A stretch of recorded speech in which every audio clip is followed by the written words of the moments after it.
Hello guys, कैसे हैं आप सभी लोग। आप सभी का स्वागत है फिर से हमारे चैनल नॉलेज बाय जी पर। मैं हूं आपका दोस्त अमित कुमार, लेकर आया हूं आपके लिए एक और न्यू इन्फॉर्मेटिव वीडियो जिसमें हम 50 प्लस एमसीक्यू को डिस्कस करेंगे जो आपके एआईबी के एग्ज़ाम के लिए काफ़ी हेल्पफुल होने वाले हैं। तो वीडियो स्टार्ट करने से पहले मैं आप सभी से कहना चाहता हूं, जिन्होंने भी अभी तक चैनल को सब्सक्राइब नहीं किया है वो चैनल को सब्सक्राइब कर दीजिए, साथ ही बेल आइकन पर ज़रूर क्लिक कीजिए ताकि आने वाली वीडियोस की नोटिफिकेशन आप सभी को मिलती रहे। तो स्टार्ट करते हैं। सबसे पहला जो हमारा क्वेश्चन है वो रिलेटेड है हमारा किस चीज़ से। हमारा रिलेटेड है वो ट्रेडमार्क एक्ट से। क्वेश्चन क्या है कि ट्रेडमार्क एक्ट कब लागू हुआ था। तो ये हमारा लागू हुआ था 1970 में। अब हम बात करते हैं हमारे अगले प्रश्न के बारे में कि जो कॉपीराइट एक्ट 1957 है, इसके अंदर जो वर्क टर्म है, उन वर्ड टर्म के अंदर इन सभी में से किस चीज़ को शामिल नहीं किया गया है। साथ ही यहाँ से एक और क्वेश्चन निकल के आता है कि कॉपीराइट एक्ट के अंदर जो कॉपीराइट एक्ट है यह कब एनफोर्स में आया था। तो ये भी आपको पता होना चाहिए, ये हमारा आया था 1957 में। अब हम इस क्वेश्चन की बात करते हैं कि कॉपीराइट एक्ट 1957 के अंदर जो वर्क टर्म है, इस इन सभी में से किसको शामिल नहीं किया गया है। तो इन सभी में से जो है layout design to integrate circulate, इसको शामिल नहीं किया गया है। इसके अलावा जो वर्ड टर्म दी गई है कॉपीराइट एक्ट के अंदर उसमें शामिल किया जाता है ओरिजिनल लिटरेसी को, ड्रामेटिक को, म्यूज़िकल और आर्टिस्टिक वर्क को, इन सभी को शामिल किया जाता है। अब हम बात करते हैं हमारे अगले प्रश्न के बारे में जो रिलेटेड है कि जो हमारा आईपीआर है, इंटेलेक्चुअल प्रॉपर्टी राइट है, वो प्रोटेक्ट करता है कि वो इंफॉर्मेशन और आइडिया को यूज़ करेगा इन सभी में से किस में। क्या वो कमर्शियल वैल्यू की बात करता है, मॉनेटरी वैल्यू की बात करता है, सोशल वैल्यू की बात करता है, या फिर सेंटिमेंट वैल्यू की बात करता है। तो यहाँ पर बात की गई है कमर्शियल वैल्यू की। अब हम बात करते हैं हमारे अगले प्रश्न के बारे में। हमारा अगला प्रश्न क्या है कि कॉपीराइट एक्ट के अंदर अगर कोई भी कॉपीराइट का वोलेशन करता है और उस ऑफेंस के लिए वो गिल्टी होता है, तो अगर वो ऐसा ऑफेंस करता है तो उसे मैक्सिमम कितनी पनिशमेंट दी जा सकती है। तो इन सभी में से कौन सी वो पनिशमेंट है। तो उसे मैक्सिमम पनिशमेंट जो है, मैक्सिमम 3 साल तक की पनिशमेंट, और जो फ़ाइन होगा उसका मैक्सिमम जो होगा उसको 2 लाख तक का पे करना होगा। मिनिमम यहाँ पर मैं नहीं बता रहा हूँ, यहाँ पर मैक्सिमम की बात की गई है। जब आप कॉपीराइट एक्ट को पढ़ेंगे तो वहाँ पर पनिशमेंट दी गई है कि अगर कोई कॉपीराइट एक्ट का इन्फ्रिजमेंट करता है तो आपको कितनी पनिशमेंट दी जाएगी। ये मत सोचना कि यही है, यहाँ पर बात की गई है कि मैक्सिमम कितनी हो सकती है। तो उसका आंसर है यहाँ पर ये, यानी कि 3 साल तक मैक्सिमम उसको पनिशमेंट दी जा सकती है और 2 लाख रुपए तक का उसको जुर्माना भरना पड़ सकता है। अब हम बात करते हैं हमारे अगले प्रश्न के बारे में कि इन सभी में से जो एग्रीमेंट है royalty paid on the basis of, यानी कि सेल के बेसिस पर जो रॉयल्टी पे की जाएगी किसके एग्रीमेंट के ऊपर, क्या कॉपीराइट के एग्रीमेंट पे, या पेटेंट पर, या फिर माइनिंग पर, या फिर लाइसेंसी पर। तो जब कॉपीराइट की बात आती है तो वहाँ पर यह कहा गया है कि कॉपीराइट के तहत बिक्री के आधार पर रॉयल्टी का भुगतान किया जाता है। अब हम बात करते हैं हमारे अगले प्रश्न के बारे में।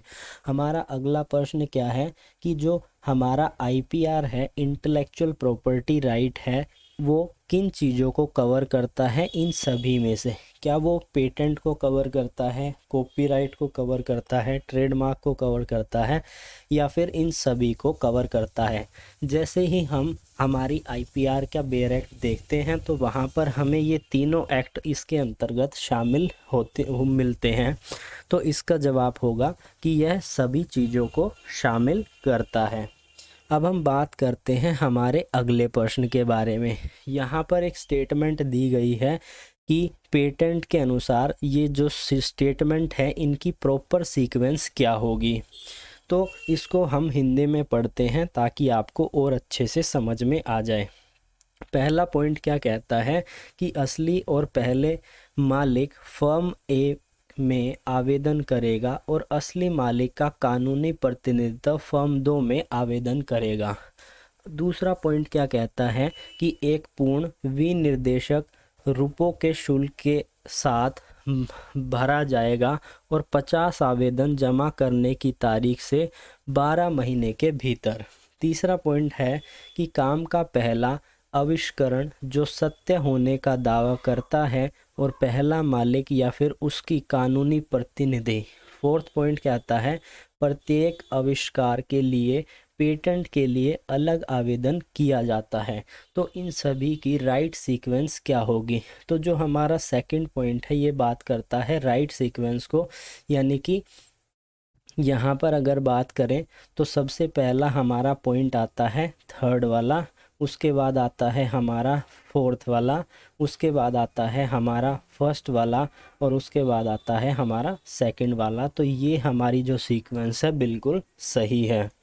अब हम बात करते हैं हमारे अगले क्वेश्चन के बारे में। हमारा अगला क्वेश्चन क्या है कि हमारा अगला क्वेश्चन है कि कॉरपोरेट समझौतों के तहत जो रॉयल्टी की राशि है उसकी गणना किस चीज़ के आधार पर की जाती है इन सभी में से।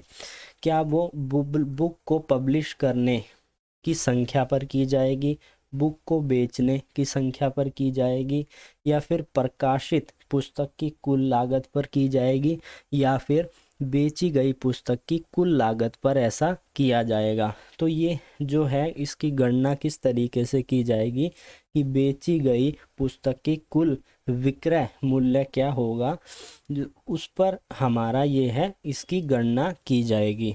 अब हम बात करते हैं हमारे अगले प्रश्न के बारे में। यहाँ पर दो स्टेटमेंट दी गई है, स्टेटमेंट 1 और स्टेटमेंट 2। यहाँ पर आपको इसको पढ़ के ये समझना है कि कौन सी स्टेटमेंट सही है या दोनों स्टेटमेंट सही है या कौन सी गलत है। तो IPR is a category of property that include intangible creation of a human intellect. और दूसरा बात करता है IPR does not include trade secret and moral right. क्या ये दोनों स्टेटमेंट सही है?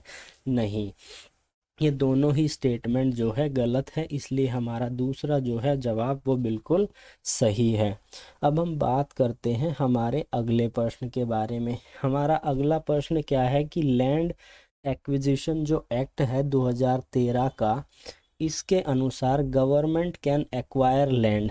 गवर्नमेंट क्या कर सकती है? लैंड को एक्वायर कर सकती है। तो इन ये जो 3 पॉइंट दिए गए हैं, पहला, दूसरा और तीसरा, इन सभी में से कौन सा सही है?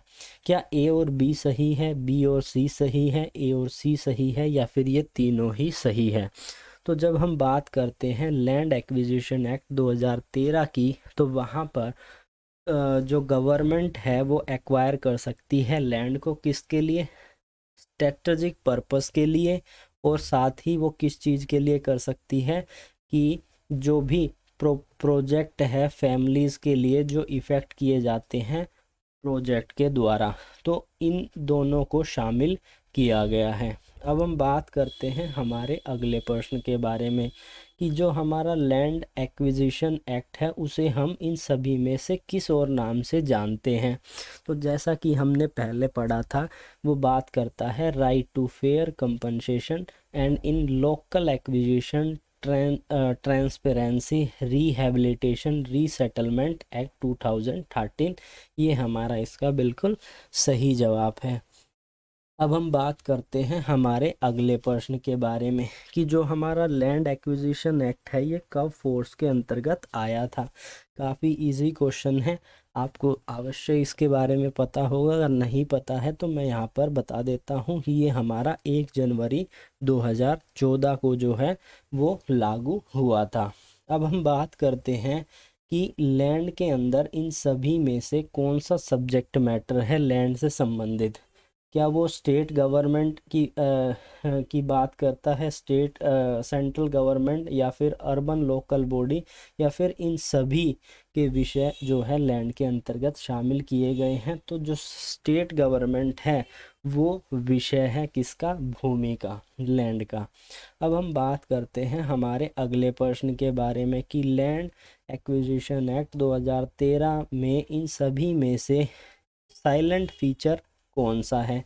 क्या कंपनसेशन साइलेंट फीचर है, रिहेबिलिटेशन और रीसेटलमेंट साइलेंट फीचर है, या फिर कंपनसेशन फॉर लिवलीहुड लूजर, यानी कि जो लोग जिनकी आजीविका चली गई है उनके लिए मुआवजा। तो इन सभी चीज़ों को शामिल किया गया है जो एक साइलेंट फीचर की बात करता है लैंड एक्विजिशन एक्ट 2013 के अंतर्गत।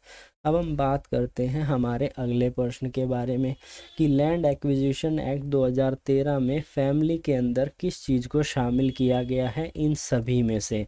तो वो शामिल करता है कि एक व्यक्ति अपने पति पत्नी, आयसक बच्चे, आयसक भाई और उस पर आश्रित आयसक बहनें, उन सभी को शामिल किया गया है, इसलिए इसका जवाब हमारा फर्स्ट होगा। अब हम बात करते हैं हमारे अगले प्रश्न के बारे में।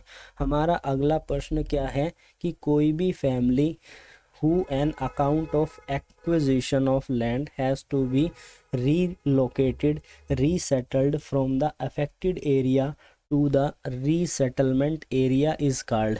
क्या कहेंगे कि कोई भी परिवार जिसे भूमि के अधिग्रहण के कारण प्रभावित क्षेत्रों में पुनर्वास क्षेत्र में स्थानांतरित और पुनः व्यवस्थित किया जाता है तो उसे हम क्या कहते हैं, उसे हम कहते हैं विस्थापित परिवार, यानी कि डिस्प्लेस फैमिली जो है हम उसे कहते हैं इस स्टेटमेंट के अनुसार।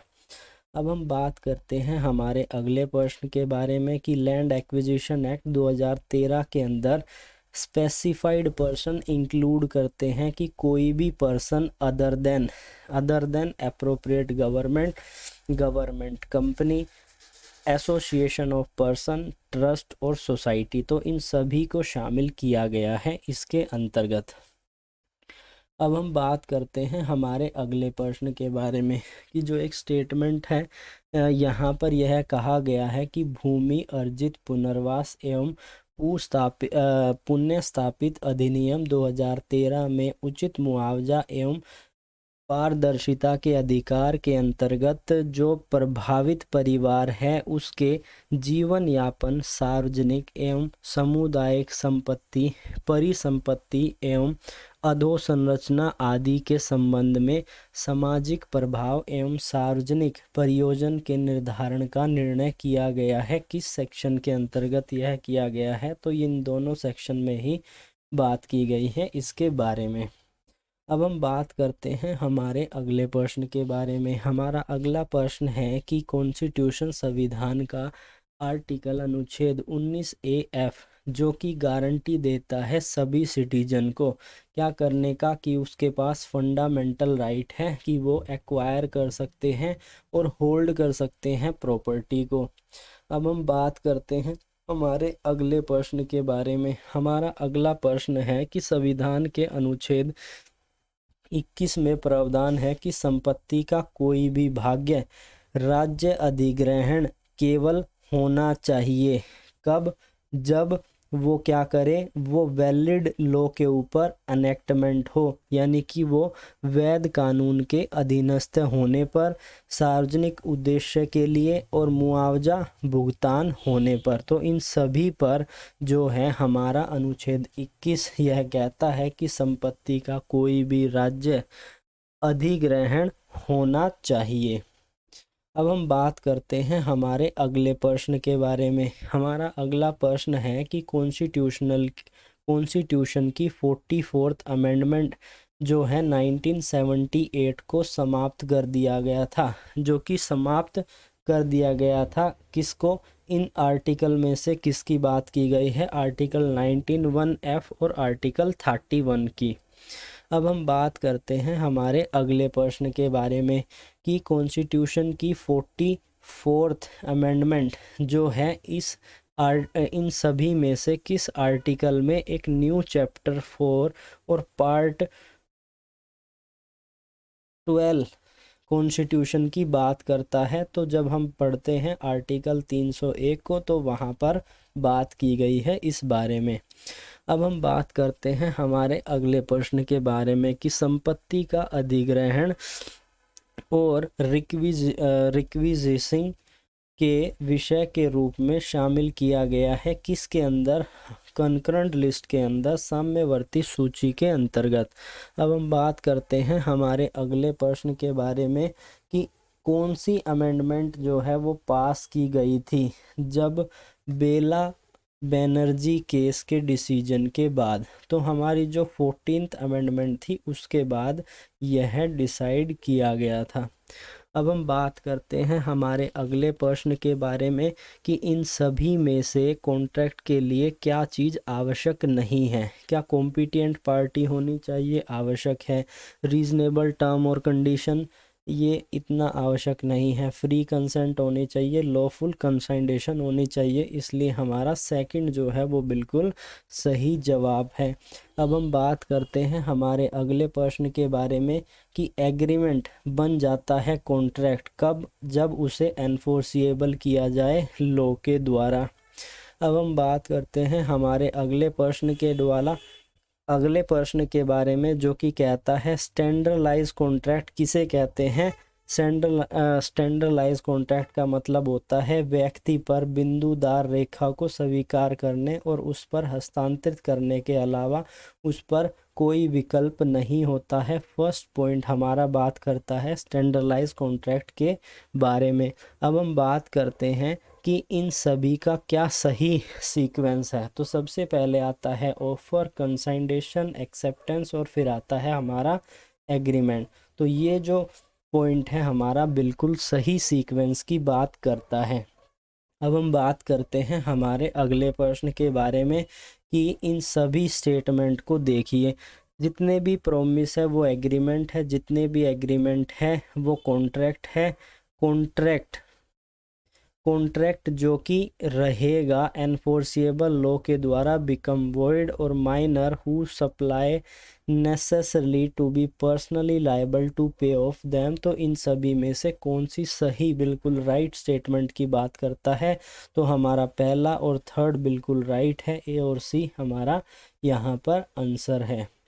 अब हम बात करते हैं हमारे अगले पॉइंट के बारे में। हमारा अगला प्रश्न है कि यहाँ पर 2 स्टेटमेंट दी गई है। इन सभी स्टेटमेंट में से हमें पहचानना है कि कौन सी स्टेटमेंट हमारे लिए बिल्कुल सही है। स्टेटमेंट को पढ़ते हैं कि यदि कोई शिशु अपनी उम्र को गलत बताकर संपत्ति या सामान प्राप्त करता है तो उसे वापस करने के लिए मजबूर किया जा सकता है, भले ही शिशु ने सामान बेच दिया हो या उन्हें बदल दिया हो। दूसरी स्टेटमेंट है नाबालिग के खिलाफ कोई एस्टोपल नहीं होगा। तो इन दोनों स्टेटमेंट में से कौन सी स्टेटमेंट जो है बिल्कुल सही है? तो दूसरी स्टेटमेंट सही है, पहली स्टेटमेंट नहीं। तो सेकंड स्टेटमेंट जो है बिल्कुल करेक्ट है। हमारा सेकंड जो है इसका जवाब है। अब हम बात करते हैं हमारे अगले प्रश्न के बारे में। हमारा अगला प्रश्न क्या है कि patent in A lunatic asylum who is eight interval of sound mind. तो यानी कि ये बात करता है पागल खाने में एक मरीज दो ध्वनि मन के अंतराल पर है। तो वो कब होगा? अंतराल के दौरान संपर्क कर सकता है जब वह स्वास्थ्य दिमाग का होगा। तो हमारा थर्ड जो पॉइंट है बिल्कुल सही आंसर है इसका। अब हम बात करते हैं हमारे अगले पॉइंट के बारे में जो कि एक स्टेटमेंट है कि ए नीलाम करके बी को एक घोड़ा बेचता है जिससे ए जानता है कि वह अस्वस्थ है। एक घोड़े को अस्वस्थता के बारे में बी को कुछ नहीं बताता। तो ए यहाँ पर किस चीज़ के लिए लायबल होगा? क्या वो फ्रॉड के लिए, मिसरिप्रेजेंट के लिए, या वो लायबल नहीं होगा, या वो अंडर इन्फ्लुएंस के लिए? तो वो यहाँ पर लायबल नहीं होगा। अब हम बात करते हैं हमारे अगले प्रश्न के बारे में। हमारा अगला प्रश्न है कि जहाँ पर तथ्य के माध्यम में दोनों पक्षों की गलती हो वहाँ समझौता होगा। वहाँ समझौता क्या होगा, वहाँ समझौता जो है हमारा वॉइड नहीं होगा। अब हम बात करते हैं हमारे अगले प्रश्न के बारे में। हमारा अगला प्रश्न है कि इन सभी केसेस में जो सुपरवाइजनिंग का डॉक्ट्रिन है वो इम्पॉसिबली हो अप्लाई होगा। इन सभी में से किसके ऊपर? हमारा थर्ड पॉइंट जो है वो बिल्कुल सही है। अनुबंध करते समय पार्टी को ज्ञात असंभव है, यानी कि वो जानने में सक्षम नहीं है। तो ये हमारा जवाब बिल्कुल सही है। अब हम बात करते हैं हमारे अगले प्रश्न के बारे में कि एजेंसी के कॉन्ट्रैक्ट में एजेंसी अराइज हो सकती है किसके द्वारा? एस्टोपल के द्वारा, नेसेसिटी के द्वारा, रेटिफिकेशन के द्वारा या होल्डिंग आउट के द्वारा। तो हमारे ये तीनों सही है, तीनों सही है। इसका मतलब कि हमारा बी जो है बिल्कुल राइट आंसर है। अब हम बात करते हैं हमारे अगले प्रश्न के बारे में। हमारा अगला प्रश्न क्या कहता है कि निम्नलिखित में से कौन सा शून्य अनुबंध है? तो हमारा कॉन्ट्रैक्ट जो कि कानून के द्वारा लागू करने योग्य नहीं होता, उसे हम क्या कहते हैं? उसे हम शून्य कहते हैं, यानी कि वॉइड कहते हैं। अब हम बात करते हैं इंडियन कॉन्ट्रैक्ट एक्ट 1872 में इन सभी पॉइंट की सही सीक्वेंस क्या होगी? तो सबसे पहला आता है हमारा प्रोमिस, ऑफर का प्रपोजल। उसके बाद हमारा आता है एक्सेप्टेंस। उसके बाद आता है हमारा प्रोमिस। उसके बाद आता है हमारा एग्रीमेंट और फिर बनता है हमारा कॉन्ट्रैक्ट। तो इसमें से कौन सी सीक्वेंस सही होगी?